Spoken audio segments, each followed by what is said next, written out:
Good morning students.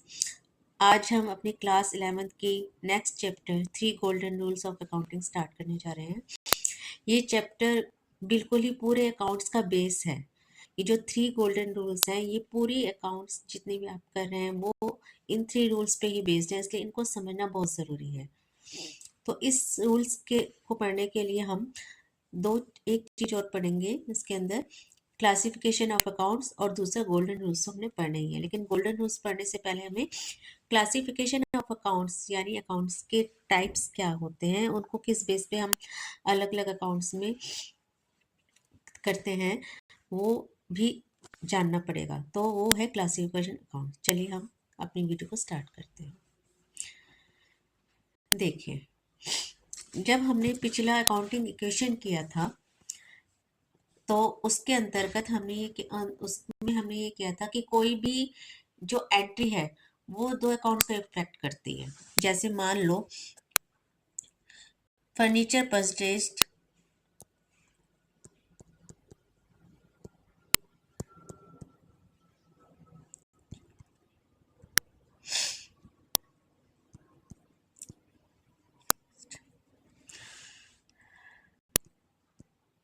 2000 rupees for cash.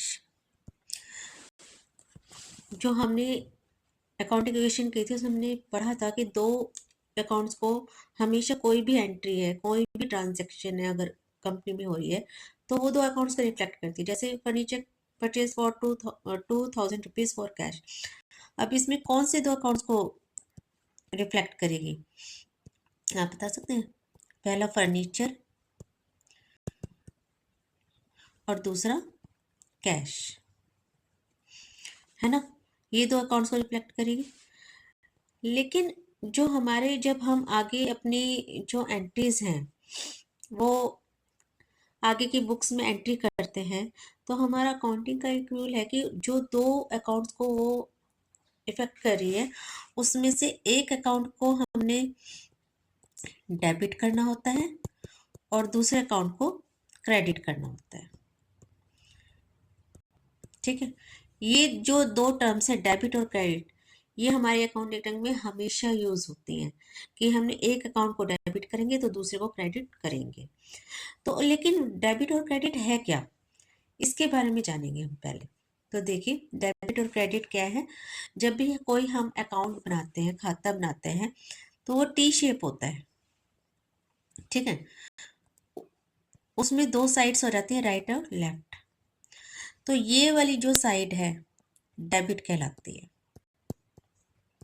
और दूसरी side credit कहलाती है हमेशा। एक तरह से मैथ्स की इक्वेशन में हम समझा जाए तो डेबिट जो होता है किसी भी अकाउंट में प्लस और क्रेडिट माइनस। ठीक है, तो कोई भी अकाउंट जब हम उसमें एंट्री करते हैं तो एक अकाउंट को हम डेबिट करते हैं और दूसरे को क्रेडिट करते हैं। और हर अकाउंट में 2 साइड्स होते हैं, डेबिट और क्रेडिट। लेकिन किसको डेबिट किया जाए और किसको क्रेडिट किया जाए, इनको समझने के लिए, इस चीज को समझने के लिए हमें क्या करना पड़ेगा कि कौन से अकाउंट को डेबिट और क्रेडिट किया जाए, इसके लिए हमें पहले क्लासिफिकेशन ऑफ अकाउंट्स समझना पड़ेगा। तो चलिए classification of accounts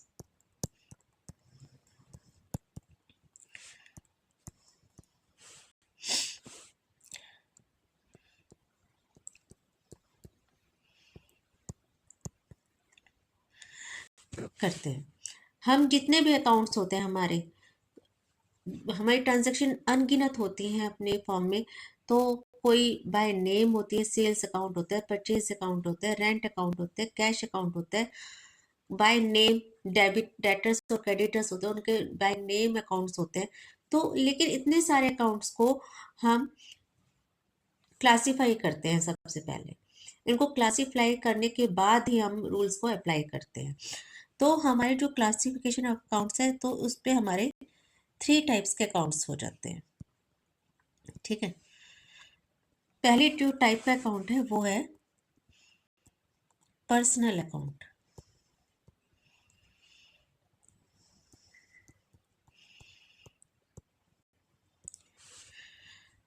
first type जो है वो है पर्सनल अकाउंट, और सेकंड टाइप जो है हमारी वो है रियल अकाउंट।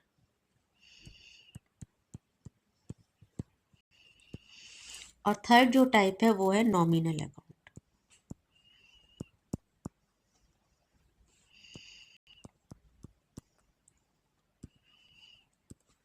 ये थ्री टाइप के हमारे पास अकाउंट होते हैं, personal account, real account and nominal account. ये पर्सनल अकाउंट तो पर्सनल अकाउंट होता है। ये वाला जो अकाउंट है, बाकी दो real account and nominal accounts, ये वाले दो अकाउंट्स जो है इम्पर्सनल होते हैं। जैसा कि आपको नेम से ही पता चल रहा है, पर्सनल अकाउंट यानी किसी के नेम से खुलता है ये अकाउंट। किसी भी, चाहे वो कंपनी का नेम भी हो सकता है, किसी डेटर का नेम भी हो सकता है, क्रेडिटर का नेम भी हो सकता है, बैंक का नेम भी हो सकता है, कोई भी। और उनको छोड़ के बाकी जितने भी अकाउंट्स होते हैं इस टाइप के, वो सारे इम्पर्सनल में आते हैं, और उनको भी दो अकाउंट्स में हम डिवाइड करते हैं, real account and nominal account. अब इसके बारे में हम थोड़ा और पढ़ेंगे, ताकि आपको पर्सनल अकाउंट में कौन सी टर्म्स, कौन से अकाउंट आते हैं, रियल में कौन से आते हैं, नॉमिनल में कौन से आते हैं, ये पता चल जाए। चलिए, जो आपका फर्स्ट अकाउंट है वो है personal account.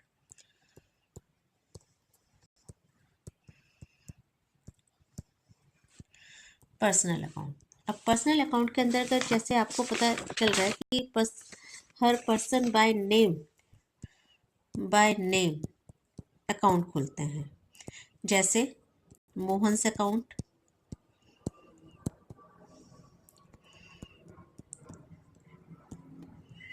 Mohan's account, by Ram Shyam, कुछ भी हो सकता है। Proprietor's capital account,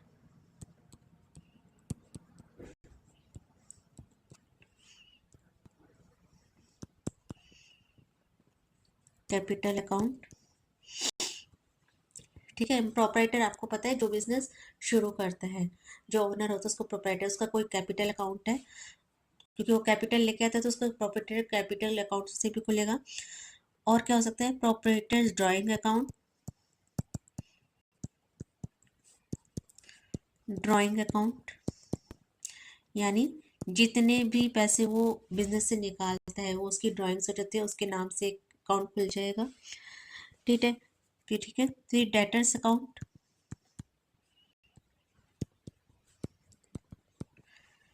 creditors account,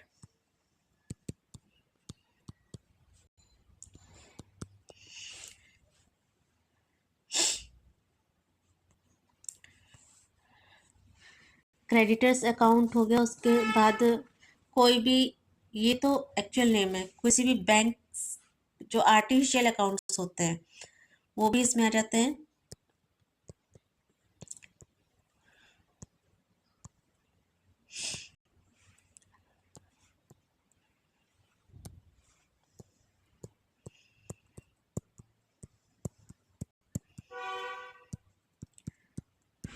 artificial accounts जैसे फर्म का नेम हो गया, फर्म अकाउंट। कहते हैं ना कि जो फर्म होता है या बैंक होता है या कोई और फर्म होगी जिसके नाम से बिजनेस चल रहा है, तो सारे आर्टिफिशियल पर्सन्स होते हैं, है ना। क्योंकि उनके उस पे हम, उसके नाम से हम अलग से केस भी दायर कर सकते हैं। वो मतलब ओनर अलग होता है और फर्म अलग होती है, फर्म अपने नाम से होती है। तो इसलिए जो आर्टिफिशियल होते हैं ये सारे नाम ना, जो बैंक का नेम हो गया, कंपनी का नेम हो गया कोई भी, तो उस कंपनी के नेम से अकाउंट खुल जाएगा। इंस्टीट्यूट हो गया तो उसके नाम से खुल जाएगा, इंस्टीट्यूट अकाउंट हो गया। कोई भी बैंक है, बैंक्स के नाम से अकाउंट खुल जाएगा। और इंश्योरेंस कंपनी है कोई भी, उसके नाम से अकाउंट खुल जाएगा इसके अंतर्गत, है ना। और कोई भी गवर्नमेंट डिपार्टमेंट है, गवर्नमेंट डिपार्टमेंट, उसके वो वाला अकाउंट जो है वो पर्सनल अकाउंट में ये सारे आएंगे। अब कुछ होते हैं इसके अंतर्गत, और कौन से आ सकते हैं, रिप्रेजेंटेटिव,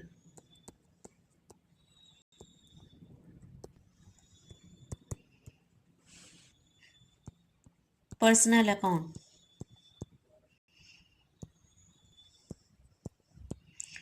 रिप्रेजेंटेटिव पर्सनल अकाउंट कौन से होते हैं? जैसे मान लो सैलरीज, हमने अभी तक कुछ सैलरीज ऐसे हैं जो हमने आउटस्टैंडिंग है, ठीक है, वो अभी तक पे नहीं किए हैं, तो सैलरी आउटस्टैंडिंग अकाउंट जो है वो पर्सनल अकाउंट में आएगा। अगर सिर्फ सैलरी अकाउंट है तो वो इसमें नहीं आएगा, लेकिन अगर सैलरी आउटस्टैंडिंग अकाउंट है तो वो पर्सनल अकाउंट में आएगा। इसी तरीके से accrued interest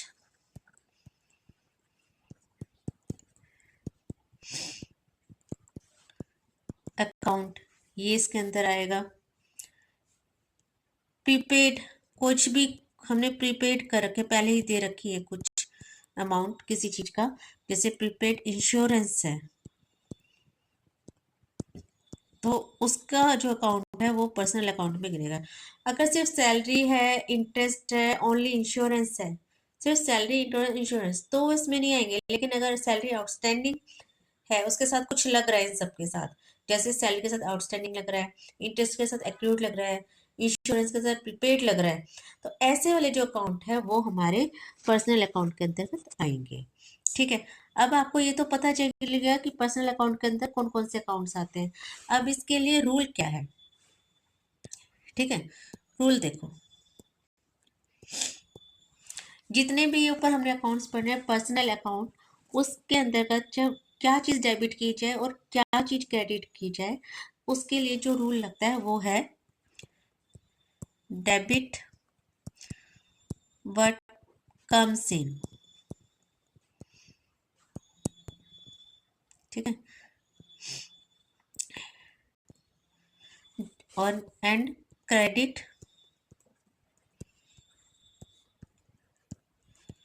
what goes out.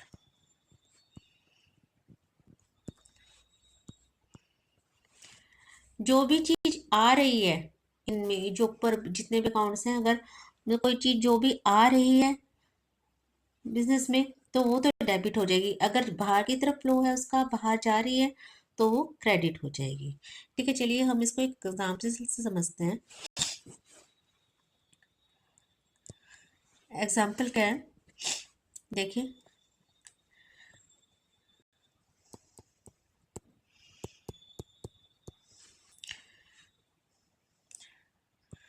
₹200 paid to Ashok. 200 रुपये हमने अशोक को पेड किए। अब इसमें दो अकाउंट हमारे कौन कौन से रिफ्लेक्ट हो रहे हैं, एक तो कैश और दूसरा अशोक। ठीक है, अब जो अशोक है वो कौन सा अकाउंट है, देखो बाय नेम है, तो इसलिए वो पर्सनल अकाउंट में आया। तो जो अगर 200 रुपये जो है वो अशोक के पास आए हैं, अशोक के पास 200 रुपये आए हैं, इसलिए अशोक को क्या करेंगे, हम डेबिट करेंगे। तो क्या करेंगे, अशोक अकाउंट डेबिट, कितने से, ₹200, और कैश जो है हमारे पास चला गया है, कैश जो है वो गया है, तो इस बाहर गया तो इसलिए इसको क्रेडिट में करते हैं, तो कैश अकाउंट ₹200। क्लियर? तो ये तो इसी तरह से मान लीजिए सेकेंड एग्जांपल है, रिसीव्ड 500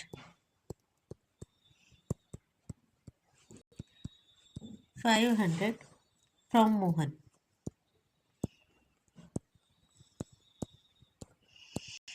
मोहन से हमें 500 रुपीज रिसीव हुए।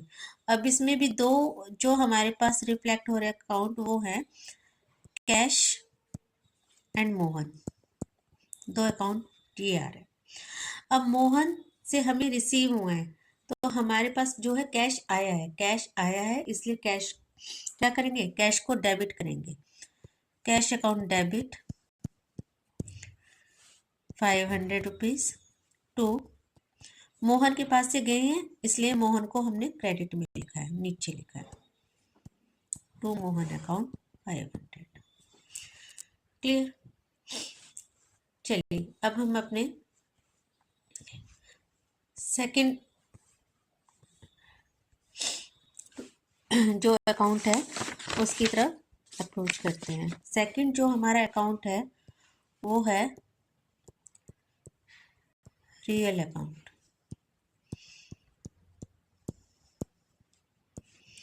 ठीक है,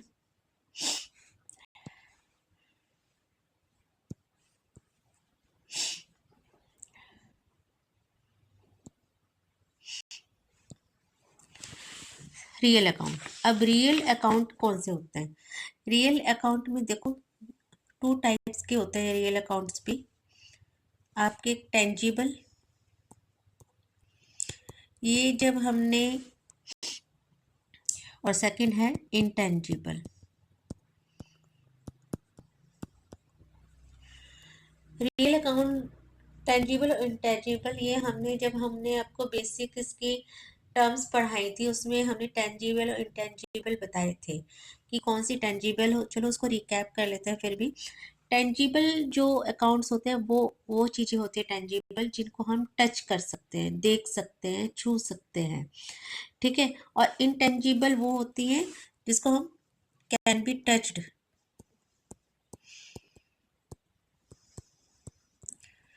और intangible can't be touched।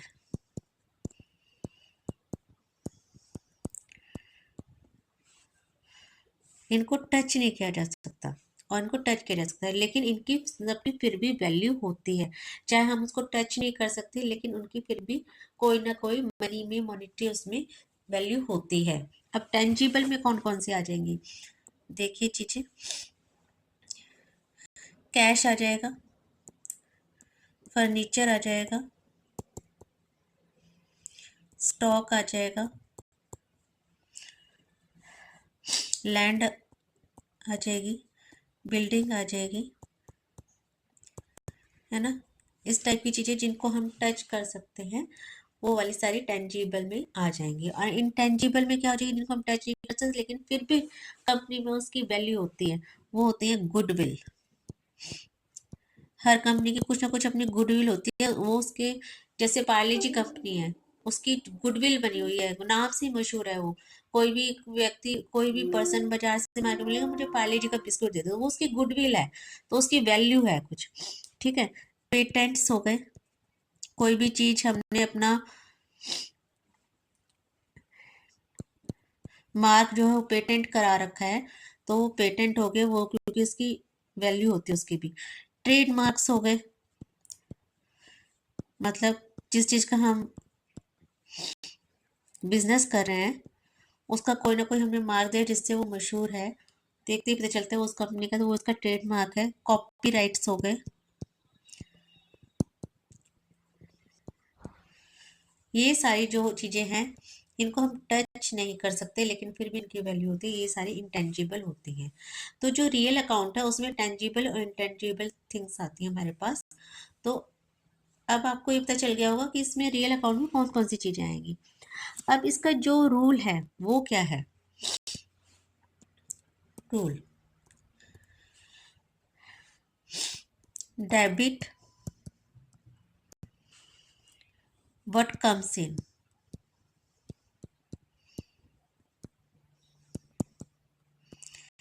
जो भी चीज आ रही है कंपनी में उसको डेबिट कर दो, एंड क्रेडिट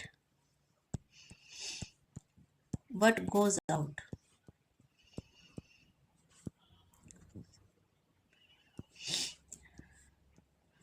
और जो भी चीज बाहर जा रही है उसको हम क्रेडिट कर देंगे। ठीक है, अब जो भी चीजें इस, जो जितनी भी हमने land, building, cash, furniture, stock देखा है, अगर उसमें यही सारा वाला रूल अप्लाई होगा। ठीक है, मान लीजिए इसको एग्जाम्पल से समझते हैं हम।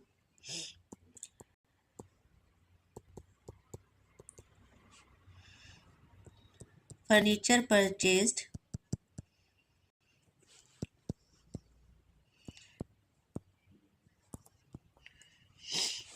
फॉर ₹5,000। मान लीजिए हमने 5,000 से फर्नीचर खरीदा है। अब इसके दो जो इफेक्ट होंगे कौन से होंगे? फर्नीचर पे होगा और दूसरा कैश पे होगा। अब फर्नीचर कौन सा अकाउंट था, ऊपर रियल अकाउंट में ही आ रहा है और कैश भी रियल अकाउंट में आ रहा है, तो दोनों में ही कौन सा रूल लगेगा जो हमने अभी रियल अकाउंट का पढ़ा है, debit what comes in and credit what goes out. अब देखो फर्नीचर जो है वो हमारे पास कंपनी में आ रहा है ना, तो डेबिट करना है व्हाट कम्स इन, जो चीज आ रही है उसको डेबिट करना है, तो furniture account debit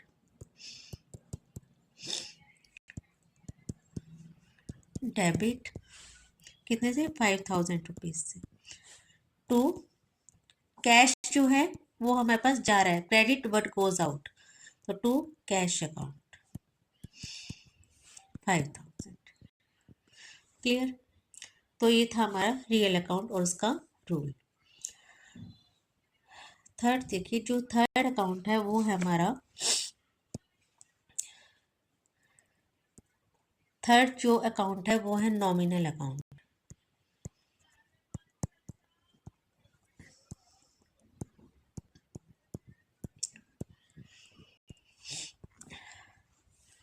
nominal account, अब नॉमिनल अकाउंट्स में क्या क्या आता है पता है, ऑल एक्सपेंसेस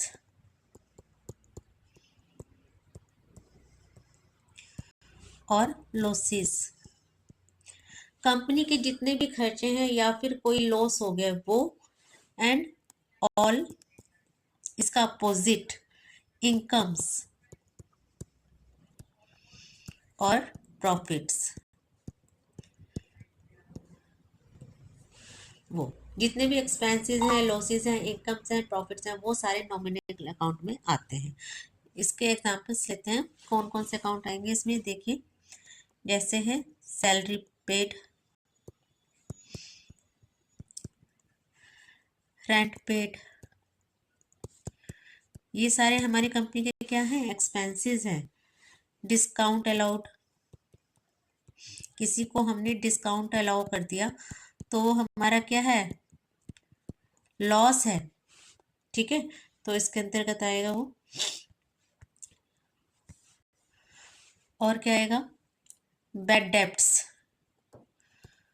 बैड डेब्ट्स हमने ये टर्म पढ़ी थी जब हमने बेसिक्स किए थे, वो डेटर्स जो अब हमें रिसीव नहीं होने, हमें आशा है कि वो हमें रिसीव नहीं होंगे, तब हम उनको बैड डेब्ट्स करते थे, तो जो ये अगर हमने बैड डेब्ट्स कर दिए कुछ डेटर्स को तो हमारा क्या है, लॉस है, इसलिए इस अकाउंट में आएगा। फिर अगर इनकम्स की बात की जाए तो है कमीशन रिसीव्ड,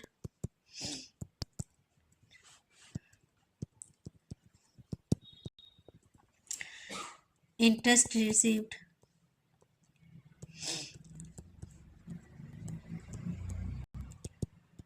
कोई भी इंटरेस्ट है वो हमें रिसीव हुआ है कहीं से भी, और डिस्काउंट रिसीव्ड, किसी और ने हमें डिस्काउंट दिया है तो हमारा क्या है,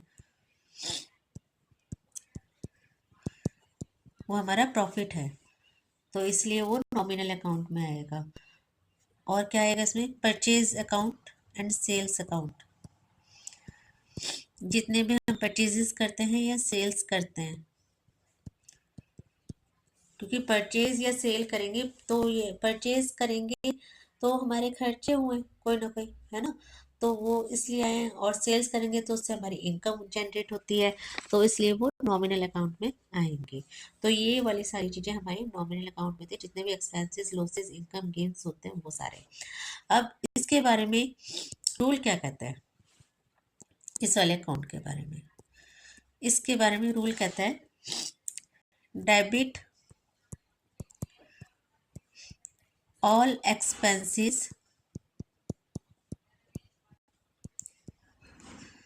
या फिर लॉसेस, जितने भी हमारे एक्सपेंस हैं या लॉस हैं उनको डेबिट करो, एंड क्रेडिट ऑल इनकम्स और प्रॉफिट्स, जितनी भी हमारी इनकम है या प्रॉफिट है उसको आप क्रेडिट कर दीजिए, ये हमारा इसका रूल है। अब देखिए एग्जांपल लेते हैं हम इसका,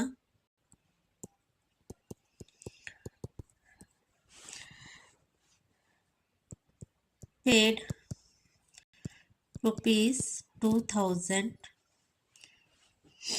फॉर सैलरीज, और रेंट कर दीजिए। हमने 2,000 रुपये रेंट के पे किए। अब जो हमारे पास दो रिफ्लेक्ट अकाउंट कौन से हमारे इसमें, एक तो कैश है क्योंकि कैश दिया है, और दूसरा रेंट अकाउंट है। दो अकाउंट हो गए। तो कैश अकाउंट और रेंट अकाउंट। अब जो रेंट अकाउंट है वो देखिए हमारा खर्चा है, इसलिए ये नॉमिनल अकाउंट है, और नॉमिनल अकाउंट में जो खर्चे हैं उसको हम क्या करते हैं, डेबिट करते हैं। तो इसलिए क्या हो जाएगा, रेंट अकाउंट डेबिट, डेबिट 2,000। और जो कैश अकाउंट था वो हमारा कौन सा था, रियल अकाउंट था। कैश जो है वो रियल अकाउंट है। अब रियल अकाउंट क्या कहता था, जो जाता है व्हाट गोज आउट को क्रेडिट करो, जो कैश जा रहा है तो हम उसको क्रेडिट करेंगे टू कैश अकाउंट 2,000। क्लियर। इसी तरीके से एक और एग्जांपल लेते हैं, कमीशन रिसीव्ड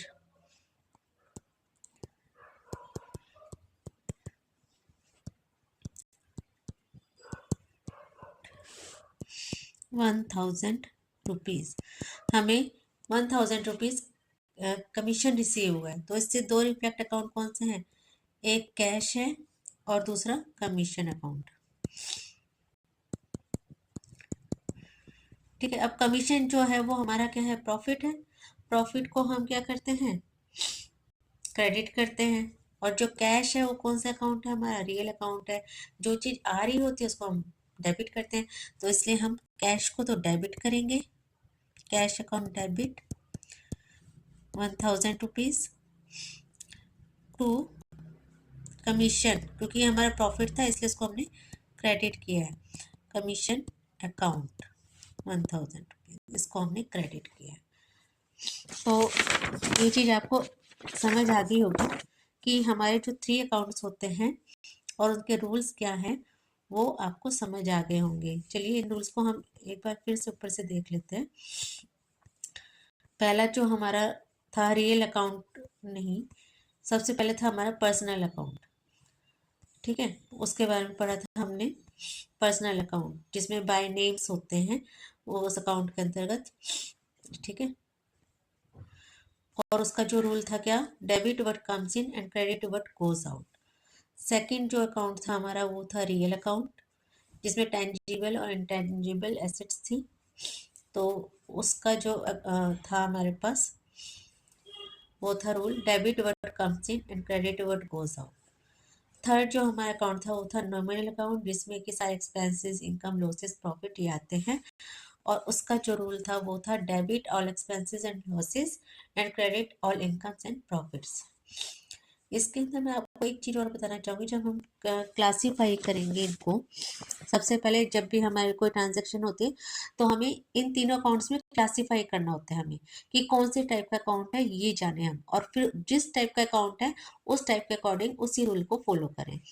लेकिन कई बार हमें कन्फ्यूज़न एक चीज़ में होता है यहाँ पे, कि वो कन्फ्यूज़न हमें क्या होता है कि कौन सा अकाउंट नॉमिनल है और कौन सा पर्सनल है, कुछ चीज़ों में। ठीक है, कुछ हमारी चीज़ें ऐसी हैं जिनमें हम ये कंफ्यूज रहते हैं कि कौन सा नॉमिनल है या पर्सनल है। अब देखो, अगर मैं सिर्फ रेंट अकाउंट की बात करूं तो आपको पता है रेंट खर्चा है, तो वो नॉमिनल अकाउंट कहलाएगा। लेकिन अगर इसके आगे, रेंट के आगे कोई प्रीफिक्स या सफिक्स लग जाए, जैसे प्रीपेड रेंट हो गया, ठीक है, अब रेंट के आगे प्रीपेड लग गया, तो अब ये प्रीपेड रेंट हो गया, तो ये नॉमिनल अकाउंट नहीं कहलाएगा, पर्सनल अकाउंट कहलाएगा। इसी तरह से सैलरी अकाउंट मान लो है हमारे पास, सैलरी अकाउंट की बात करते हैं हम, तो वो नॉमिनल अकाउंट है क्योंकि वो खर्चा है हमारा। लेकिन वहीं पे यदि हम इसको आउटस्टैंडिंग सैलरीज कह दें, आउटस्टैंडिंग सैलरीज यानी जिनको हमें अभी देना बाकी रह रहा है, तो वो जो है हमारी पर्सनल अकाउंट में काउंट होंगे। फिर इसी तरह से कोई इंटरेस्ट है तो वो भी हमारा नॉमिनल अकाउंट है। ठीक है, लेकिन अगर वही interest prepaid due accrued interest हो गया, एक्रूड इंटरेस्ट आ जाए, उसके आगे अक्रूड लगे, इंटरेस्ट लगे, तो वो पर्सनल अकाउंट कहलाएगा। इस तरह से आपको मेरे ख्याल से सारी चीज़ें क्लियर हो गई होंगी कौन कौन से अकाउंट है। आप इनको अच्छे से ज़रूर पढ़ें क्योंकि यही पूरी अकाउंटिंग का बेस है। तो चलिए मिलते हैं हम अपनी नेक्स्ट वीडियो के साथ, तब तक के लिए बाय बाय।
आए राम,